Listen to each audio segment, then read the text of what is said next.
Dans un monde où l'on mesure la grandeur à travers les apparences, les titres ou les réseaux, Dieu, lui, regarde le cœur.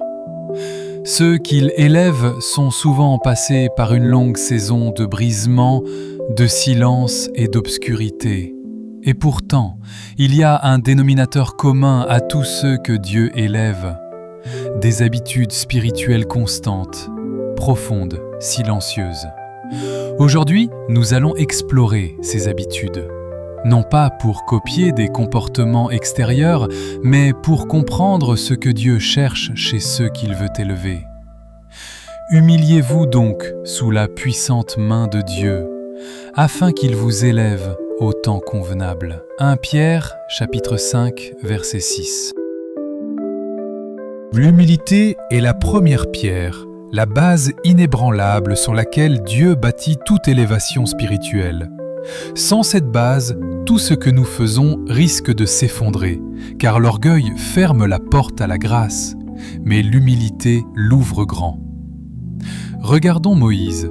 Malgré sa proximité avec Dieu, malgré les miracles accomplis par ses mains, la Bible dit qu'il était l'homme le plus humble de la terre. Nombre 12, verset 3. Ce n'était pas parce qu'il se sous-estimait, mais parce qu'il savait que sa force venait entièrement de Dieu. David, avant de devenir roi, a passé des années dans les champs avec les brebis. Ce temps d'attente l'a façonné, lui apprenant que le trône ne serait pas conquis par sa force, mais reçu comme un don divin. Et Jésus, le Fils de Dieu lui-même, a choisi de naître dans une étable, de vivre comme un serviteur et de se soumettre jusqu'à la mort sur la croix. Voilà l'exemple parfait d'humilité. L'humilité n'est pas une faiblesse, ni une attitude passive où l'on se laisse écraser. C'est au contraire une force intérieure, la reconnaissance que, sans Dieu, nous ne pouvons rien faire de durable. C'est accepter que nous avons besoin de lui à chaque respiration, à chaque décision, à chaque pas. La parole le confirme. « Voici sur qui je porterai mes regards, sur le malheureux qui a l'esprit abattu, sur celui qui craint ma parole. » Ésaïe 66, verset 2. Cela veut dire que Dieu observe et honore celui qui se place volontairement dans la dépendance envers lui, plutôt que de se vanter de ses propres capacités. Habitude à cultiver, prends chaque jour un moment de prière silencieuse, juste pour dire à Dieu « Seigneur, je ne sais pas tout, mais je t'appartiens, guide mes pas. » Et développe la gratitude dans les petites choses, remercier pour le lever du soleil, pour un repas simple, pour un sourire reçu.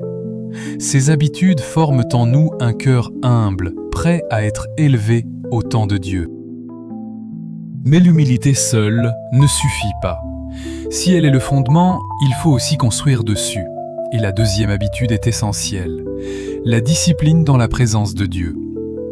Ceux que Dieu élève ne recherchent pas sa présence par obligation religieuse, mais par soif profonde. Il y a une différence énorme entre « je dois prier » et « je veux être avec Dieu ». David en est un exemple frappant. Dans le psaume 27, verset 8, il écrit « Mon cœur dit de ta part, cherche ma face. Je cherche ta face, ô Éternel. » Ce n'était pas une phrase poétique pour un chant, c'était son style de vie. David se levait avant l'aube pour prier. Il prenait sa harpe et écrivait des psaumes dans la solitude des collines. Il passait des nuits entières à chanter pour Dieu alors que le reste du monde dormait.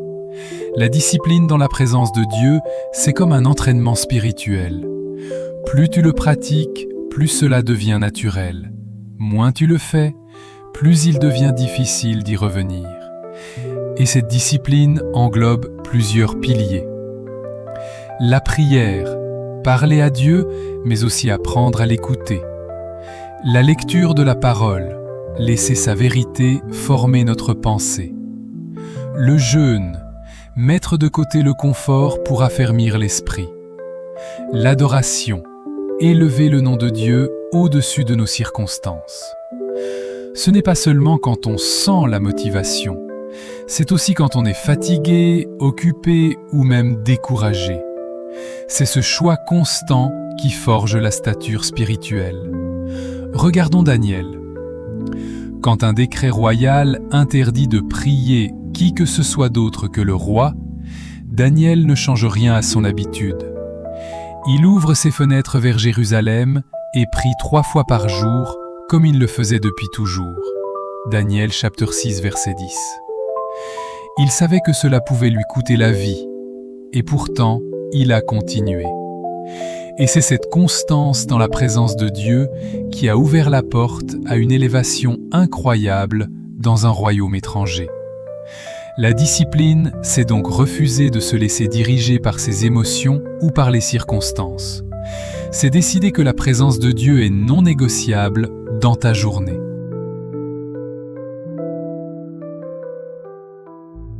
Habitude à cultiver.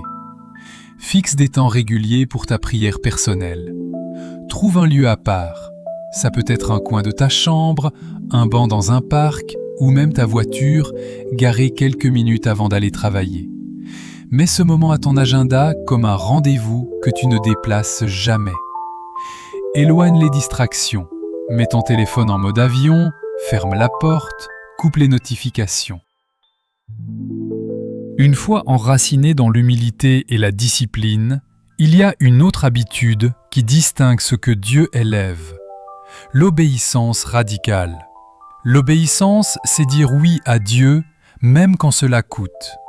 C'est accepter de quitter sa zone de confort, de renoncer à ses propres plans et, parfois même, de perdre aux yeux du monde, pour gagner aux yeux du ciel. Abraham a accepté de quitter sa patrie sans savoir où il allait. Pierre a laissé ses filets pour suivre Jésus. Marie a dit « Qu'il me soit fait selon ta parole », alors qu'elle risquait la honte publique. L'obéissance radicale attire la faveur de Dieu. Elle montre que notre confiance ne dépend pas de la compréhension complète du plan, mais de celui qui le donne. Habitude à cultiver, commence par obéir à Dieu dans les petites choses. Si tu sens une conviction intérieure de pardonner, de donner, de changer d'attitude, fais-le. Cette fidélité dans les petites choses prépare ton cœur pour les grandes missions. Mais il y a aussi une habitude plus discrète, presque invisible, et pourtant puissante, l'intégrité dans le secret. L'intégrité, c'est être vrai, c'est être entier, c'est vivre la même chose en privé qu'en public. Les personnes que Dieu élève ne portent pas de masque spirituel. Elles ne sont pas spirituelles seulement le dimanche ou seulement quand elles sont vues par d'autres croyants. Non, leur foi se voit aussi dans les coulisses de leur vie, là où personne d'autre que Dieu ne les observe. L'intégrité, c'est ce que tu fais quand les projecteurs sont éteints. C'est refuser de trahir tes valeurs, même si personne ne saura jamais ce que tu as fait. C'est ce que tu regardes sur ton écran quand tu es seul. C'est la manière dont tu parles à ceux qui ne peuvent rien t'apporter. C'est l'honnêteté dans la gestion de ce qui t'est confié, même pour de petites sommes ou des petites choses. Joseph, en Égypte, est l'un des plus beaux exemples bibliques. Esclave dans la maison de Potiphar, il aurait pu profiter de la situation. La femme de son maître insistait jour après jour pour qu'il couche avec elle. Personne n'aurait su. Il n'avait ni famille ni amis sur place. Mais Joseph a répondu « Comment ferais-je un si grand mal et pécherais-je contre Dieu ?» Genèse 39, 9. Il savait que, même si les hommes ne voyaient pas, Dieu voyait. Cette décision lui a coûté la prison, mais cette même prison a été la porte vers le palais. Voilà la clé. L'intégrité n'apporte pas toujours une récompense immédiate, mais elle ouvre toujours la voie à une élévation durable. À l'inverse, le manque d'intégrité peut tout détruire, même après des années d'efforts. Un mensonge, une compromission, une double vie, et toute une réputation peut s'effondrer. Habitude à cultiver. prends l'engagement ferme d'être le même en public et en privé. Laisse le Saint-Esprit sonder ton cœur régulièrement et te montrer s'il y a des zones d'ombre à traiter. Ne joue pas avec le compromis, même minime. Ce qui semble petit aujourd'hui peut devenir une habitude destructrice demain. Apprends à dire non à la tentation tout de suite, avant qu'elle ne prenne racine. Rappelle-toi, Dieu te prépare dans le secret avant de t'exposer en public. Et s'il voit que tu es fidèle quand personne ne regarde, il saura que tu seras fidèle quand tout le monde te regardera. Enfin, il y a une habitude qui alimente toutes les autres et qui maintient le cœur aligné sur Dieu, la reconnaissance et la louange. Une des plus grandes marques de ceux que Dieu élève, c'est leur cœur reconnaissant. Ils savent que tout ce qu'ils ont, leur souffle, leur santé, leur talent, leurs opportunités, est un cadeau. Rien n'est dû, tout est grâce. Mais leur reconnaissance ne se limite pas aux jours ensoleillés. Ils savent aussi louer Dieu au milieu des tempêtes. C'est là que leur foi devient vraiment visible. Regardons Paul et Silas dans Actes 16. Battus, enchaînés, enfermés dans une prison humide et sombre, ils auraient pu se plaindre, perdre courage ou accuser Dieu. Au lieu de ça, ils ont choisi de prier et chanter des louanges à minuit. Et alors qu'ils louaient, un tremblement de terre a secoué la prison. Les portes se sont ouvertes et les chaînes sont tombées. La louange a changé l'atmosphère spirituelle de ce lieu. David aussi avait compris ce secret. Qu'il soit au désert, traqué par Saül ou assis sur le trône royal, il répétait « Je bénirai l'Éternel en tout temps, sa louange sera toujours dans ma bouche ». Psaume 34, 1. Pour lui, la louange n'était pas une réaction à un miracle, c'était un mode de vie. Pourquoi la reconnaissance est-elle si puissante ? Parce qu'elle déplace notre regard de nos problèmes vers Dieu. Elle nous rappelle que même dans les moments difficiles, Dieu est encore Dieu et il est digne d'être loué. Elle brise la complainte, coupe les racines de l'amertume et ouvre notre cœur à la joie et à l'espérance. La louange n'est pas seulement une chanson qu'on chante le dimanche. Elle peut être une prière murmurée dans un couloir d'hôpital. Elle peut être un « Merci Seigneur » alors qu'on n'a pas encore vu la réponse. Elle peut être un chant au milieu des larmes.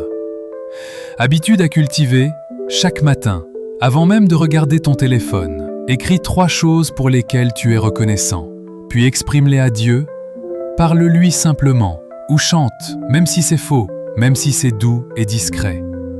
Lorsque la journée devient difficile, fais une pause pour dire « Seigneur, merci quand même ».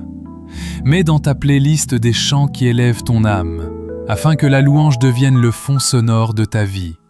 La reconnaissance attire la présence de Dieu. La louange change l'atmosphère autour de toi et surtout en toi. Et lorsque Dieu trouve un cœur qui le remercie en toutes circonstances, il sait qu'il peut élever cette personne sans que l'orgueil ne la détruise. L'humilité, la discipline, l'obéissance, l'intégrité et la louange. Voilà 5 habitudes qui préparent le terrain pour que Dieu t'élève. Elles ne se développent pas en un jour, mais par un choix quotidien. Nous arrivons à la fin de notre méditation. Si ces paroles ont touché ton cœur, je t'invite à t'abonner à cette chaîne pour ne plus rien rater. Et maintenant, fais cette prière avec moi.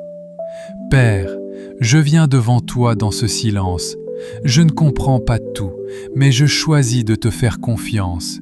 Fortifie-moi, donne-moi la paix, même sans réponse.